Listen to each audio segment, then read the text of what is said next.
Cool. So I think we're live. Hi everyone, welcome back to another episode of The Download with Joe. I'm your host or co-host, Lewis from LMC, and as always joined by our other co-host, Joe. We've sparked some good debate over the last couple of weeks. One with a post that I made about OEMs not changing. We could probably discuss that on another episode, and then also a post about industry reports. And we were always looking to get James on the podcast. One, because of where he sits in the space, but also two, because we both attended NexusCon, and it would have been good to hear his thoughts on what worked well, the feedback, what didn't, and plans for 2025. And then just with some of the conversation that was started from his LinkedIn post last week, we're going to wrap it all into one. So, James, welcome to The Download with Joe. How's things? Thanks, guys. Yeah, doing great. Thanks for having me. It's been fun to watch you guys kind of kick this little series off. I'm glad to join you. Lewis, can I ask you about the piece of art behind your head before we kick off? What is that? Sure. Who is that? That Ruud van Nistelrooy. Ah, okay. All right. Legend. What? Yeah, legend. It's I got it about 20 years ago. 20 years ago. It's still not up on the wall. It's basically balancing on the wall until I have time over the weekend to do that. But he's framed in But gold. He was still becoming a legend at that point. Sorry. Yeah. He was still becoming a legend, and then as like a lot of things that happened at Manchester United, breaks your soul, and I think he was signed by Real Madrid about a year later. So Anyway, fairly recently, he obviously broke our hearts again by getting sacked and moving to Leicester. So anyway, James, for anyone that doesn't know you or Nexus, do you want to give us some insight as to what you guys are up to? Yeah. We started about 5 years ago as a newsletter, and it's called the Nexus newsletter. People can find it on our website. That's generally the best place to get started with what we're doing. But our mission is to accelerate the transition to digital and decarbonized buildings. And we basically aim to do that by providing clarity and catalyzing that transition while connecting the people that are sort of making that transition happen, right? So people view us as a community to meet other people that are working on that same work. And we do that through content. We have our conference that we could talk about, and then we have a marketplace offering that we'll probably end up talking about as well in this conversation. Cool. And I think every year or last couple of years, you've posted about industry reports, more specifically the Verdantics one.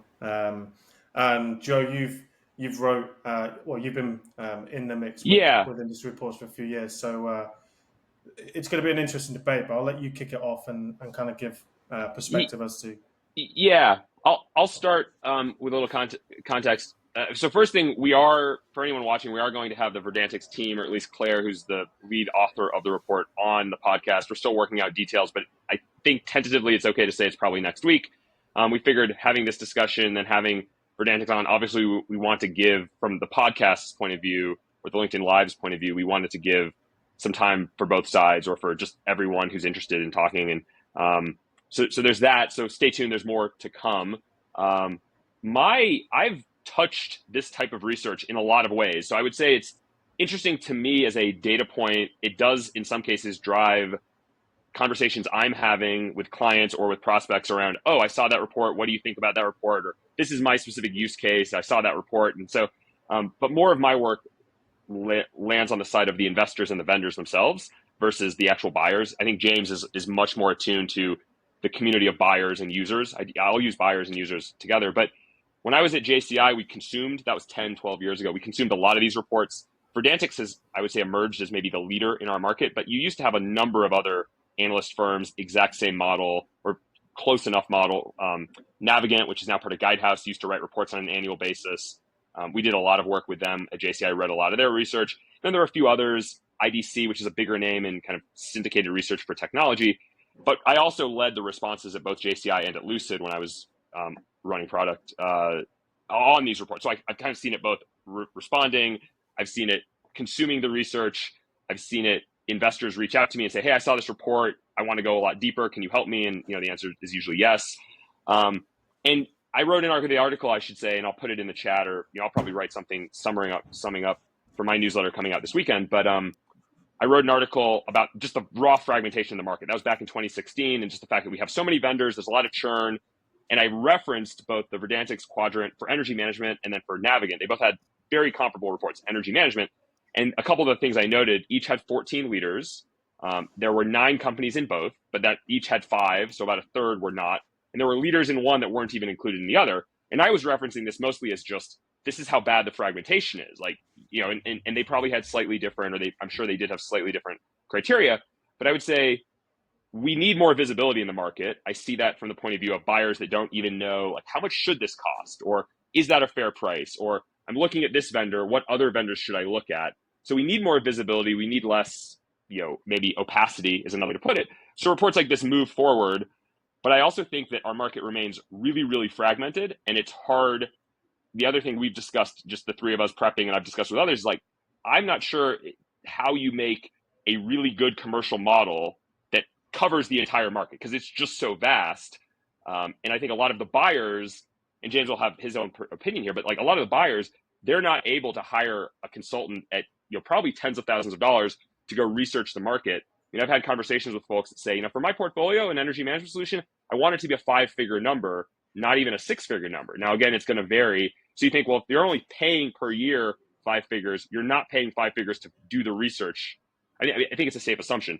So I think these types of reports touch a lot of pieces of the market, and I'll just leave that as a couple of my quick thoughts.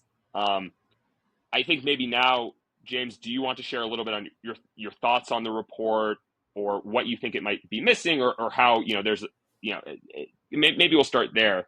Yeah, and you can go kind of broad of just like the market report model versus your model is a little different. Yeah. Well, I think, James, just to jump in there, every time you post about this report, last year as well, it just blows up. So let's start with why. Why do you think? That's a good question. People get really pumped. Yeah, it's a great question. People get really pumped up about these. It's not necessarily the reports, because most of the people that are commenting on my posts about these aren't necessarily Verdantix clients, therefore they can't access the reports. They're commenting on this graphic, right? This quadrant graphic that Joe, you put in the chat. It's in the chat of the event. We're talking about. They're commenting on this. It's really turns into this sort of clickbaity sort of phenomenon that happens, right? So people see this graphic and they get really fired up about it. And this goes back to, Joe, you mentioned Navigant, who got bought by Guidehouse. They used to do the same thing, right? And I used to post about them too. So I don't want people to perceive this as like James attacking Verdantix or all the people commenting on the posts. Right. This is a phenomenon that it came from really the greater IT world, right? With Gartner, right? Yeah. So Gartner and the IT world, they created the magic quadrant, right? That this seems like what Verdantix and Navigant really took that model. I don't know the history of it, but it seems like to me they took that model as a way to sort of rank companies. And David at Verdantix, who's one of the founders, used to work at Forrester. So I would describe Gartner as like the granddaddy of syndicated research, mostly for IT buying, right? So think about like 30 years ago, no internet. How did you know what to buy for like networking? Gartner would have the answer. Forrester, equally maybe the other granddaddy. And he came from that. So in terms of like the pedigree of how syndicated research works, Verdantix like understands that model cold. Anyway, keep going. Yeah. Yeah. And so I think people see this kind of clickbaity graphic and they think it says a lot of things, right? And then so they're responding to that, but really it's coming in this context of this, like you said, syndicated research model that comes from another industry that has now been taken into our industry. And I think it gets taken out of context a lot. But it's trying to solve this need in the market that we're also trying to solve, which is it's really confusing for a building owner to engage the marketplace. When they do, they realize there are hundreds of vendors out there. Yeah. Those vendors have overlapping, but a lot of times separate capabilities, right? those vendors are a lot of times coupling their technology with services, right? Mm-hmm. And so it's really difficult for you to assess not only a technology or only a service or all three, right, that you get together, right? Because there's so many vendors, you can't possibly study them all in detail, which is why when you see this graphic, there's only 15 on it. They couldn't possibly study all, 800, right, or whatever there Yeah. are. Is Things that are how many are in changing your really marketplace? fast. Yeah, so we can talk about the marketplace in a minute. We Well, have just about raw number. Is it 800. 800? Yeah, Yeah. 800. Okay. Yeah, Okay. yeah. Because I have And I would say it was we like a 600-700, but okay, good. Keep going. and we Sorry. take off the ones that get acquired or fail. We take those off, put those in the graveyard. But yeah, there's about 800, and we keep adding more and more all the time. And The other thing that's difficult here is there's just so much BS, right? It's so difficult, and you need a trained eye to really root through all of the claims and figure out everything in detail. And so I think we should just start this discussion by saying, like, what they're trying to do, these research companies, is extremely difficult to write these reports. And so I think I have an opinion, and the reason I keep sort of stoking this fire is that I don't really like the format of them, because it sets out to solve the problem but doesn't actually solve the problem of marketplace confusion, murkiness. It doesn't help a building owner really solve their problems. And when you think about the comparison to Gartner, I think what I've, by studying Gartner a little bit and understanding like what they do, they're not necessarily out to really do that, right? They're not necessarily out to really solve the buyer's problem. A lot of times Gartner is providing really a comparison for one of the vendors to see how they stack up with other vendors. And so you can engage with them to say, okay, study what we're doing, and then tell us how we stack up with our competitors, right? And that's valuable. It's just not meant to solve the building owner confusion problem, right? And I think one more thing real quick on that is it's not really meant for it. And that's not what happens, right? So when Verdantix writes the report like this, we've interviewed over 100 building owners about how they're finding and selecting vendors. I've never had one come to me and say, we found this vendor because they were in a Verdantix report, right? It's not really used for that. And I don't think the building owner side of our industry is really looking at these reports as a source of marketplace intelligence. And any research report, I would think, right? Like, no, there's other research reports. Like you would also say, like, no one's come to you and said, oh, but we use this other research report. Market reports is just not where the buyers are buying or looking and learning. Yeah. That being said, it's being used by marketers out there to it's a form of social proof, right? So I'm trying to approach a building owner, and it's just kind of like oh, by the way, we were evaluated, and here's what they found. I think it's used as a useful tool for a sales process, as a marketing tool, that kind of thing. Yeah. I wanted to go back real quick to one thing you said, because I was interested. I think of, when I look at a report like this, I oftentimes think of the funnel, which is more of a marketing term, sales and marketing term. But you think of the bottom for Verdantix is these are the leaders, and then in there, if you look at the page just summarizing the report, not the actual report, and maybe this was in their webinar slides as well, which I think anyone can access. But there were about 35 vendors mentioned. There's a whole section about this report, and that's pretty common for these research firms. So there's some buyers in there. There's definitely some familiar names. There's definitely a lot of vendors listed, and that was like 35 or so vendors. Now, to your point, there were a couple of firms, like FM Systems was listed separate from JCI, but they're all one company now. So you could think of, you're starting to build up the funnel. 11 were in the quadrant, 35 or so, I mean, it might be 32, but about 35 listed as organizations mentioned. But then it's interesting, you say the 800 is the top.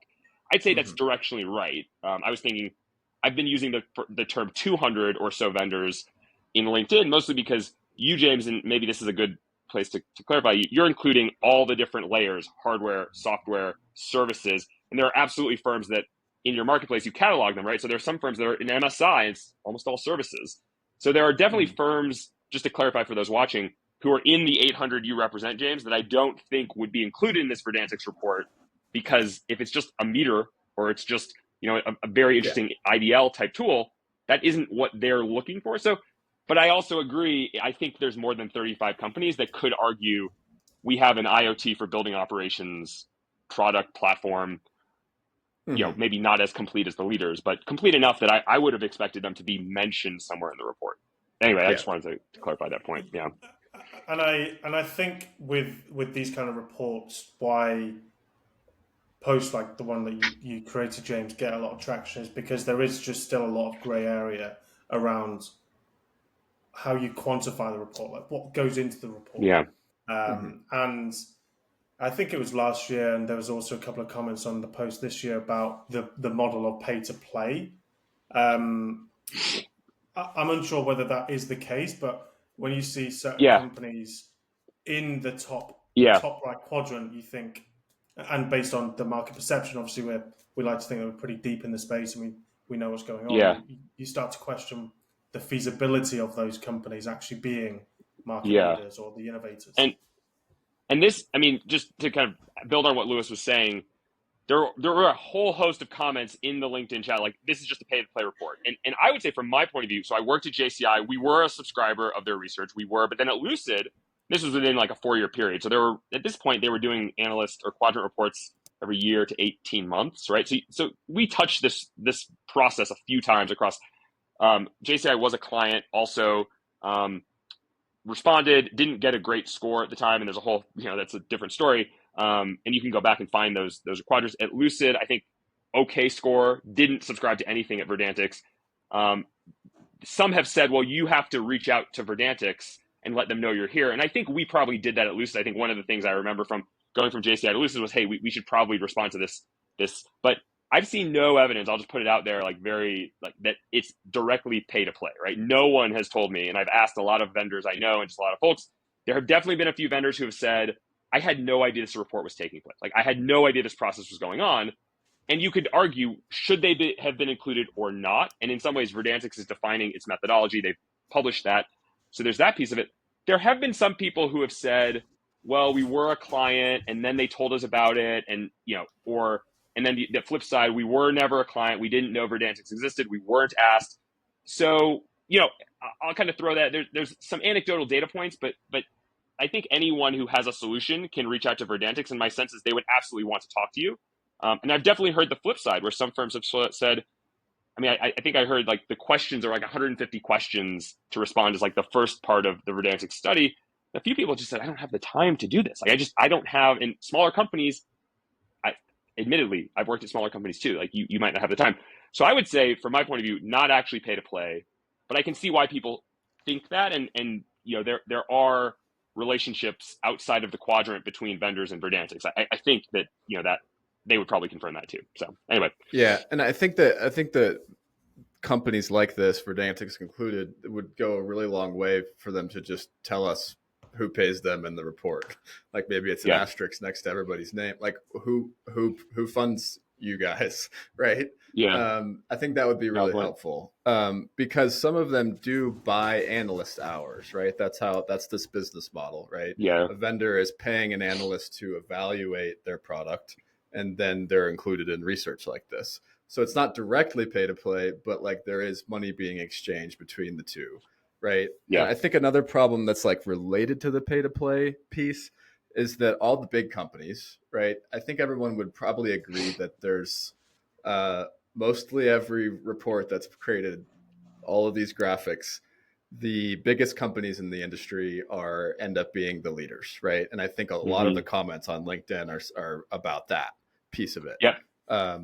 And I think there's a bias here in that the biggest companies are the ones that have enough people to respond to those 150 questions and go along with the 6-month process that requires the continuous educating of the analysts. Yeah. Right. They have teams of people that are on, that are just, here to do that. Right. Right. Analyst relations.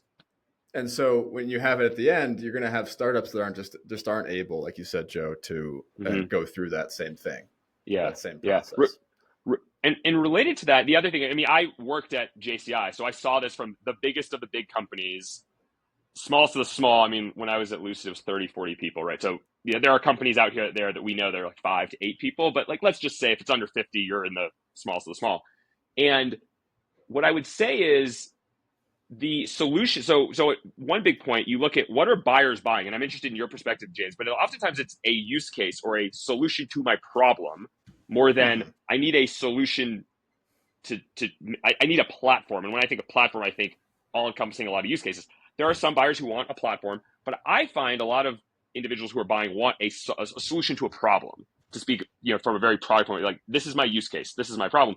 And getting back to the point I was trying to make, you look at a big company like a JCI, there's a lot of different offerings. Same with Siemens, same with Schneider, same with all the big Mhm. guys, same with Carrier and Abound. And they have a lot of different products that have kind of come together to become Abound. They've done a lot of development in addition.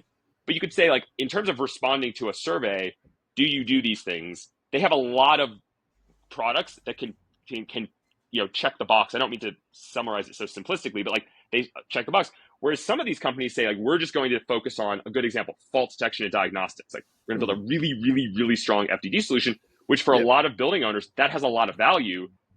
And maybe it's all a core platform, very easy to deploy, but it's a smaller company. So they don't have legacy software. They don't have legacy hardware. It's just, this is our core product. Yep. And that might map more to a buyer need. But also, when you're filling out one of these reports, part of the reason I think that the larger companies can do well is they just have a lot of legacy product. They have a lot of new product. They just have, but it doesn't necessarily get sold as a cohesive thing. But the buyers really Exactly. want a cohesive solution. Anyway. Yeah, I think some of them do, right? I'll touch on Oh, that in a that's little fair. bit, Yeah. but I think you're right. You're right. So you have these two axes on this quadrant thing, and they're really biased towards big companies, both of them. It's basically the more and more capabilities you have, whether or not Yeah. you do them well, I'm going to rank those high. And then the more and more momentum you have, well, it's really difficult for 100,000 person company to not have momentum, right? Right. Like it's just mass times acceleration, right? For all the engineers Yeah. out there. Yeah. Mass Yeah. is very, very, very large, right? And so it's Yeah. always going to look like they have a lot of capabilities and a lot of momentum, which is why I believe you find them up there in the leader quadrant. I think that's what it's called. The leader. Yeah. The whole time. Yeah. And what you're hitting on, Joe, is I think really important in a way that we see the marketplace differently than the creators of these reports, right? And it's basically you have different categories in the marketplace. And when these reports get created, it's a really broad, sort of fluffy, big grouping of different categories. So what's this Yeah. one called? IoT platforms for digital Bu- operations, digital IoT building digital operations. platforms for building operations. I don't Yeah. think that's a category that everyone recognizes that they know what that means. I have no clue what that means. And Yeah. I think that's one of the things that hurts um, Yeah. these reports is like, what does that even mean? And I think when Right. people like Right. view Yeah. that, they're And like, I don't, that's not helpful to yeah, me. I And I so it's do know. very I'll just say, broad. I mean, yeah, I know the Verdantic slides from they typically do a webinar. I've found that you can go to those webinars if you register. They give you the slides after. I think they do have a little bit more definition of like what do we mean by that. Mm-hmm. But you could also make the point it was still somewhat broad. Like it wasn't. I mean, you have probably talked to plenty of operators, James, and I have too, that say, I have 5 different building automation systems across my portfolio, and I'm using Yeah. fault detection and diagnostics because it's one place for all my operators to go to view all the problems. Moreover, it's a little bit more root cause based, right? I'm not just getting an alarm that it's 74 Yeah. when it should be 72. It actually is telling me this VAV box has a problem, and this is what the problem Yeah. probably is. So that's So like one category, right? That's that's one category. That's a category. very core use case, right? Like that's solving a lot of Mm-hmm. problems for a lot of owners, and But when you they look might at say, like yeah. So you look yeah, at their webinar, right? You look at the webinar for this one and all the past ones. What Verdantic has done is they've picked a bunch of categories. They've picked FDD. They've yeah, picked the data layer, like the when we say yeah, IoT digital platform, they're picking the yeah, data layer, some place for all your data to come together, and they're picking all of these application layer categories: the FDD, supervisory yeah, control. A lot of times, energy management gets thrown in. right, Maintenance management. They're picking all of these categories. And then what they're yeah, doing is they're evaluating each of these vendors on all of these categories. And then they're giving each of these categories a weight, right? So yeah, I'm giving them a score and then I'm weighting that score for right, that category. And then I'm adding all of those up at the end. Well, if you're a building owner and you just wanted FDD, like you just described, Joe, yeah, you're not going to usually out of this process get the best FDD provider, right? And you should right, just know that you're getting a weighted average of all the capabilities. yeah, And that's one thing to know as a building owner. Some building owners we've heard, we just had a webinar last month around maintenance management, and what the majority of building owners told us is that they want a best of class of all the capabilities, and they want to be in control of their own data. So they're not necessarily trying to buy a combination that does all of these things. And I think the other point you're making here, Joe, around the biggest companies is that they've done a lot of acquisitions, but they haven't provided a product that really knits all of those together in a cohesive It isn't way. as unified as it should be, or rationalized is another term. In And most just cases, to, just to I want to make sure because we're talking about clarifying our conflicts of interest and how we're funded. Code Labs is one of our partners, so they pay us. And I'm just going to set that and just say that as one of the things that biases me here. But I think the fact that they've risen to the top, and I've never seen one of these quadrants with a startup in the top 4 here. I think that really says a lot to me in terms of this thing is so heavily biased towards the biggest companies. And here you have a startup that is then going through the process and rising to the top also. I think that says quite a bit about what those guys are up to, which is pretty cool. So, James, if we, I think we're in agreement here that it doesn't necessarily solve the gap or the industry gap. Mm-hmm. If you could, what would you like to see different? I mean, it's really tough. I don't know what I'd like to see different. I can talk about what we're doing to try to solve it. That might be a good place to start. Okay. Yeah, is how you're doing what you're doing, because you have a lot of visibility into the buyers, and you kind of have a regimented process. I mean, you can use your own terms, but you mentioned interviews with 100. I would think of that as a voice of customer study, right? But you're doing it not just for like an individual person who says, I need a voice of customer study for 100 buyers. So, we're going to building owners and saying, like, tell us about the last time you bought something. How did that process work? Where did you find that vendor? How did you go through and whittle down all the vendors you could possibly talk to? Which ones did you talk to? We're analyzing that buying process. And we do, an interview like that once a week, twice a month. And we've been doing that for a couple of years now. And because we're interested in solving this problem. And what we've sort of landed on is we've developed a marketplace software application. So when we say marketplace, I'm talking about a piece of software that we have self-funded and are developing to help solve the problem. Basically collect data from the vendor side and present it in a way that building owners and their consultants can use in their market research for finding vendors, down selecting, contacting vendors, that type of thing. And it's in beta and it's free for those 2 stakeholder groups to use. And to populate the marketplace with data, our approach, which is different than these reports approach, our approach is to partner with building owners to run RFIs. So we have one running right now. It just got released yesterday. It's for maintenance management, which is actually a couple different categories, right? And we have Tishman Speyer, Woodbourne, and one other building owner that are basically standing behind this saying, like, we're going to buy this soon. Let's go engage all the vendors in these categories. And then we're helping them basically figure out which ones they should go talk to. Maybe they'll do an RFP next. We'll pass that off to a consultant to do that RFP. But what we get in return is all the data that then goes into our marketplace application.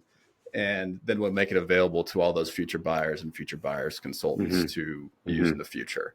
And that's things like what capabilities they have in each of the categories, what traction they have. So if they're really good in healthcare and they have lots of traction in healthcare, but they don't have so much in retail, we're collecting all of that information so that if I'm a retail buyer, I can go and filter by, show me the ones that have lots of traction and have the capabilities I need in the categories I need.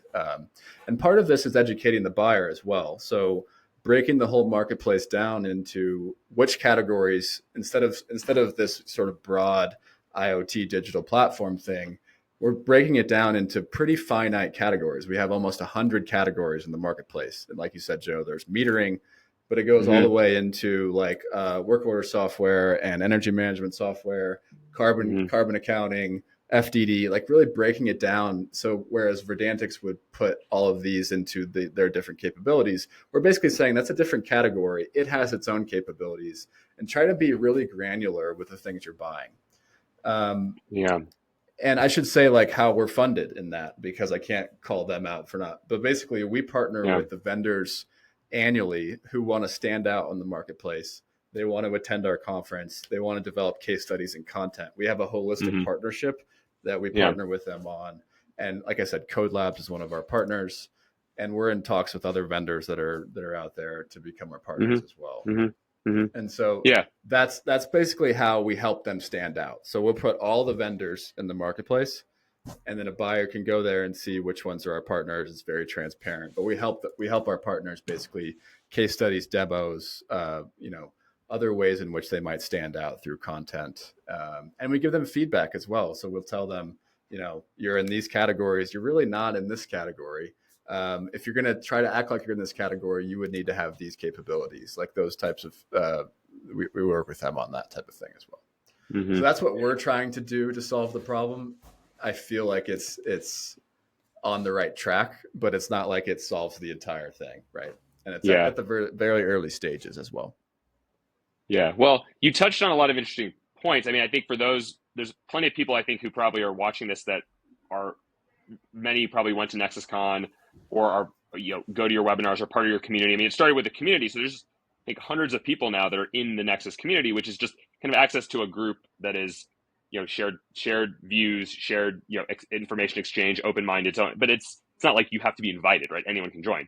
So I don't mean to make it sound like an exclusive club, but so there's a lot that I think going to see the benefit, and it does, just kind of reading back a comment on what you said, it does help with this problem of a lot of overlapping capabilities. I mean, when if an investor comes to me, and says, hey, I have this vendor and this other vendor, and one of them is raising money, but I don't know if I should raise money with them, I can help them map out, like, here are all the companies. And sometimes it's much wider as an aperture than they expected, because they're looking for something that's touching a lot of different firms. And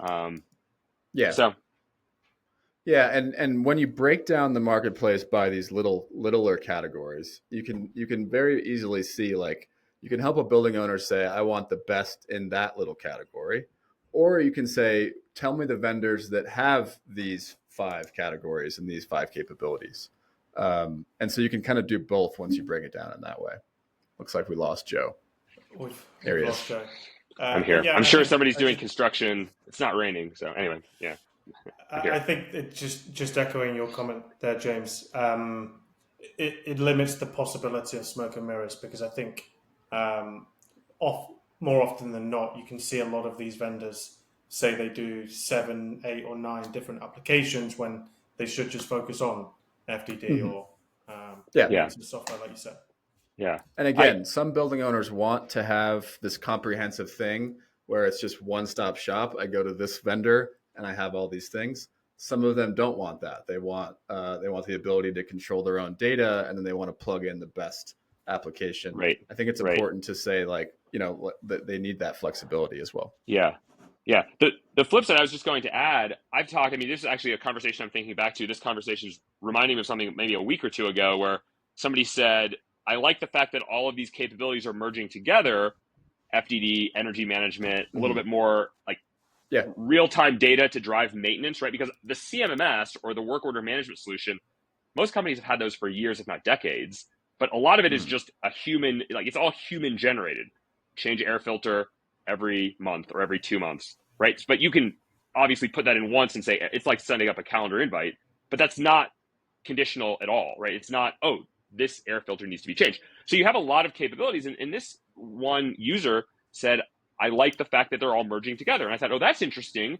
Why is that? And he said, well, if I go to my IT team, my cybersecurity team, listed off like 5 other different teams that were they all have to be involved, approved, and I only get limited time with them. So if I say deploy FDD, basically saying for the next year or so, you're not deploying anything else for me.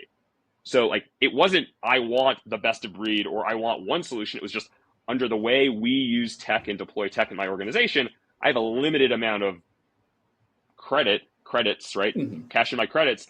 And so there's different reasons why maybe you do want the one thing that does everything, the one solution that does everything. But your point is also valid. Some people say, I already have an energy management solution. The sustainability team bought it. They use it. I use it a little bit too, but on the facility side, so I think it's, we're dealing with, high level, like different types of buildings, different teams within those buildings, different levels of maturity, which is maybe a little bit similar, but also a little different than different state of tech today. And that inevitably leads you to just a lot of different decisions of what do you want to buy, what do you not want to buy. And I think just to double down on this real quick, when you have we have different industries that we're talking about as well. There's no one buildings industry, right? So it's different. CRE is going to be different than higher ed. It's going to be different than life science. It's going to be different than healthcare. And I think if you look at Code Labs here, they have a lot of momentum in the CRE space. And I think one of the reasons is you kind of need a low risk, easy to prove the ROI, one-stop shop. Right. It's difficult. What you're describing is very much true in the CRE space. And us having a lot of visibility into what Code Lab is doing, they're providing a lot of those capabilities and allowing and basically providing an alternative to the bigger companies that have a lot of capabilities, but providing it in this sort of one-stop shop, here's everything at one lower cost than if you were to buy all these, from the best in breed in all these different categories.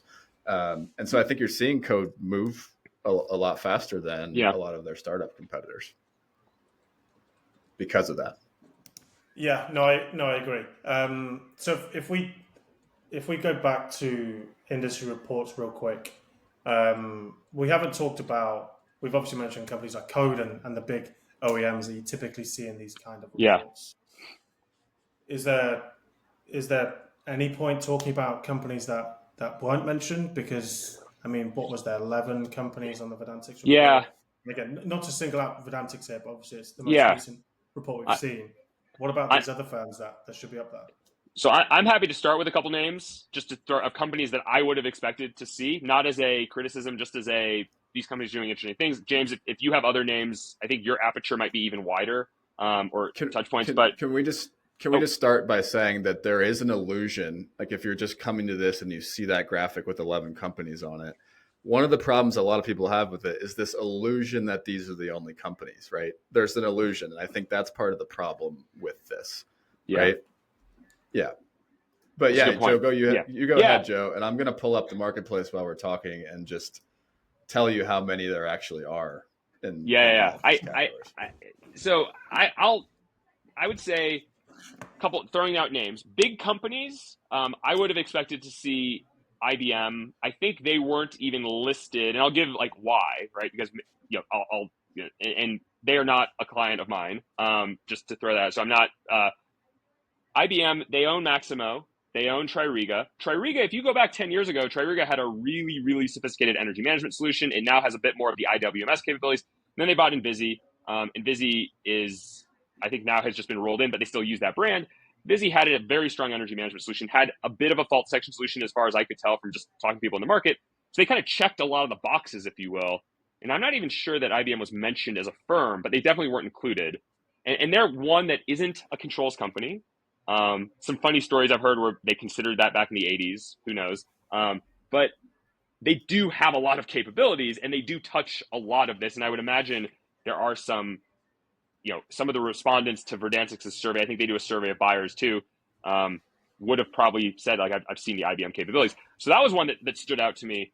The Acuity team was another one. If you notice, they own Lucid. Again, not a client of mine.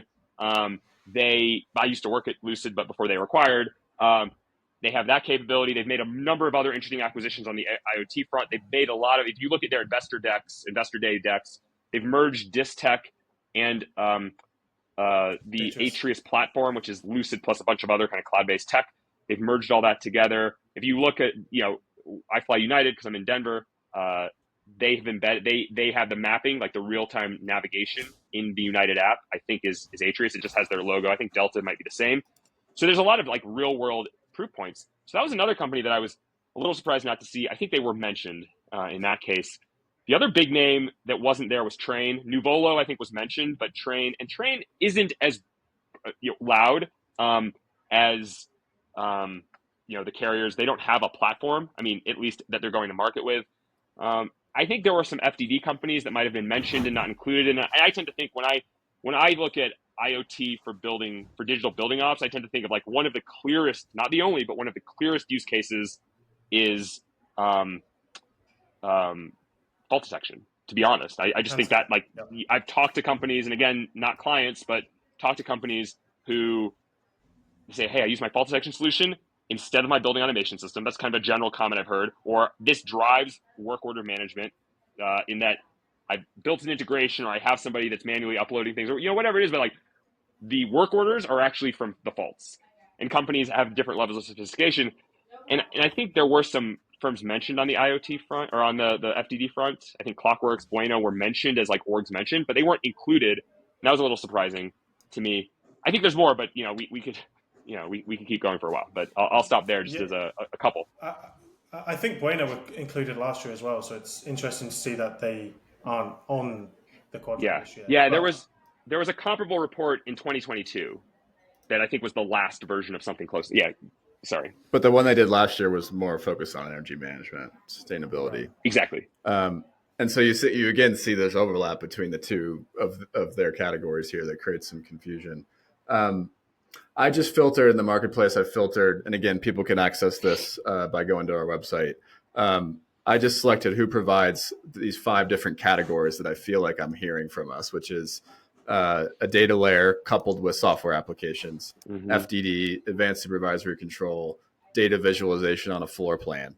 I'm hearing those 4 types of capabilities. I'm not hearing really anything else. And if I filter by that, I have 151 vendors that provide that. Right. So it's about 5 times what they mentioned in the report. And that's, so there's a lot there. Yeah. And that's provide one of those things or a grouping of those things is in the marketplace. One of those things, they provide one of those things, but then you're going to have vendors that provide many of them, which we can analyze as well. Some vendors provide all, some vendors provide 3 out of 4, et cetera. Right. Makes sense. Yeah. Okay, so I think we're in agreement that there is a gap, maybe moving forward, visibility and how these reports are put together and how the companies included get to be included, whether you're a startup or whether you're a large OEM. Anything else you'd like to add on that piece, Joe or James? Not for me. It's a fun discussion. We can keep going for a while. Go ahead. Yeah, no, I think we can. So, James, moving to Nexus, Joe and I are really fortunate to be able to come to the first event in Denver. And recently there was a study, I think, or a report from Brad Hargreaves that ranked NexusCon either the highest or the best conference or one of the best conferences of 2024. Would love to get your thoughts on just how 2024 was for NexusCon and overall. Yeah, it's funny. So Brad Hargreaves writes a great blog called Thesis Driven, and him and I had never met before, and so I reached out and I was asking him how did you get NexusCon onto your survey, and he said he actually sent out a pre-survey saying like what conferences did you go to, and people that responded told him about NexusCon. Then he put it on the survey, and then we ended up getting the highest score out of all of the real estate conferences that day. So we got 9 out of 10, I think, average rating. The next one was like 8.1, something like that. So that was huge for our team to see, because we worked really hard on sort of launching this conference that we felt like the industry needed a different type of conference. And it was really a ton of work for the four of us to get off the ground in September. And we just opened up ticket sales for 2025. So it's going to be in October of next year. And people can take advantage of our early bird sale on our website. It's the lowest prices tickets are going to be. We had about 360 people there. And so we're looking at making that a little bit bigger, but still maintain the intimacy that we had last year. So. Still doing it in the Denver area and Westminster. Obviously, we're both in Boulder, so kind of halfway between, give or take, Denver and Boulder. So easy access, central. Yeah, so both of you guys were there last year, so you know the hotel. But basically, the hotel is halfway between Denver and Boulder. It's close to the mountains. What we're going to do this year is have a little bit more like group shuttling between that and downtown Denver, so we can make it feel like people can still go out after the conference and have some fun as well. So Yeah. yeah. I think I got invited to a couple happy hours, but it's like when you're already halfway home and you have kids that wake up at 6 in the Yeah. morning, it's like if you're not like that, Yeah. I missed out on a lot of the nightlife aspect of it. But I heard people had a lot of fun and a lot of good Yeah. mingling and mixing and talking. So yeah, good. Yeah, so we did happy hours. We did hikes. So we had a group hike that Brad on our team sort of shepherded people into the mountains that Yeah. are maybe from lower lands. Yeah, that was a consistent comment. I tried to go for a run this morning and I got 100 feet and I had to stop. I'm like, yeah, it's the elevation will get you if you're not used to Yeah, it. I said that twice. Yeah. Yeah. Other people Is did there too, any- though, Lewis. It wasn't just you. Yeah. I appreciate that. It's Yeah. obviously still super early. We're like 10 months away from the next conference for NexusCon. But is there anything that's going to change outside of trying to get more individuals there? Anything that you can share? Well, one of the things we learned in the conference is that we did this one 90-minute session that we called the Buyer Vendor Symposiums. And what we did was we had all the vendors, we sort of screened them at the door. If you're a vendor, you got to go in this room. And if you're a building owner, you can go in this room. And we did the first 45 minutes where they were talking amongst themselves, different panels, different breakout rooms, things like that. And then halfway through, we removed the wall between the two and we had a joint panel and joint discussion. And I'd say of all the things that we heard about the conference, we heard more of that. We want more of the vendors and the building owners interacting with each other in a way that's not salesy, right? We're talking about how to move the industry forward together rather than talking about my product's the best and me, right? And so we're gonna be leaning into that. We haven't designed how we're gonna lean into that more next year, but we do know that we're gonna like really double down on that aspect, which is basically what are all the silos, what are all the cliques in our industry where like it's good to talk amongst ourselves, but it's also good to like figure out how to bridge these different gaps together.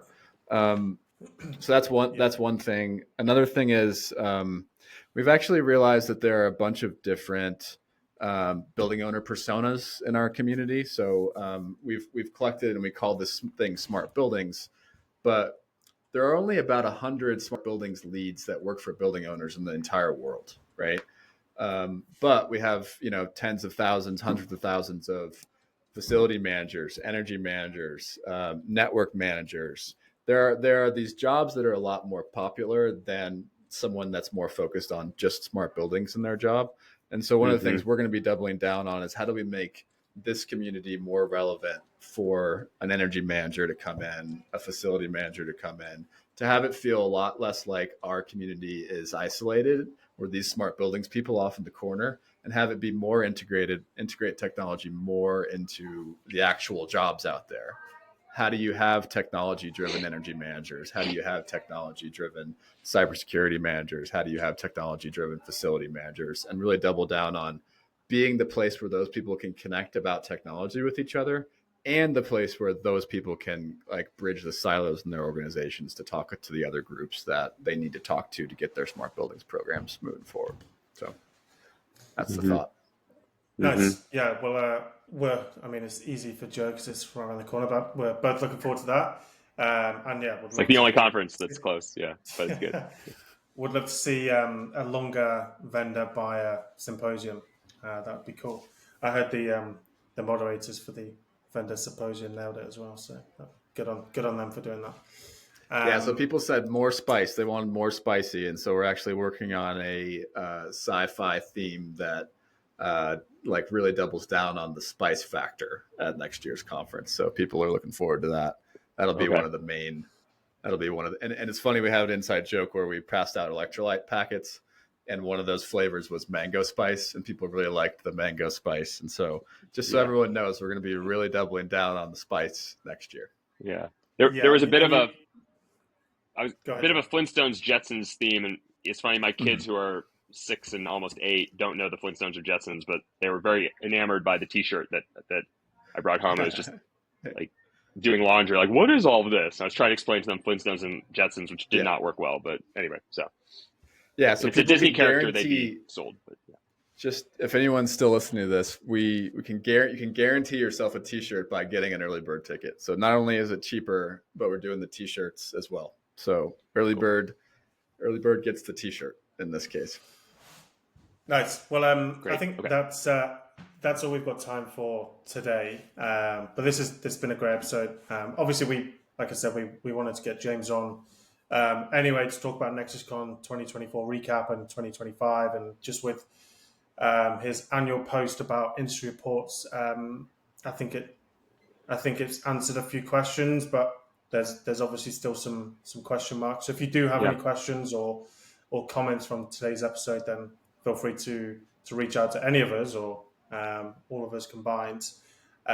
We want to make sure, not that it hasn't been balanced, I think it has, but we want to make sure it is a balanced conversation. So we are scheduling Claire, the research director for Vedantics, for next week, just to go through some more granular questions, which we're all not privy to the answers, as we don't see behind the screen at Vedantics. So feel free to join that next week. I think that'll either be Monday or Wednesday, but more details on that. Guys, really appreciate your time here. Any final comments? Thanks for having me. Appreciate it. Yeah, thanks, James, for coming. I was just going to say it's a bit full circle, right? Because we years ago used to do the quarterly wrap-up podcasts, and this is in some ways like the new version of that to some degree. You probably remember I pinged you months ago. It's like, hey, Lewis and I are thinking of restarting that. And you're like, yeah, good. But there was always, even back then, a thought of we should get you on. And then this gave us a good reason, a good catalyst, if you will. So cool. Glad to be here. Thanks for having me. Cheers, guys. Yeah, thanks. Take care, everyone. Thanks for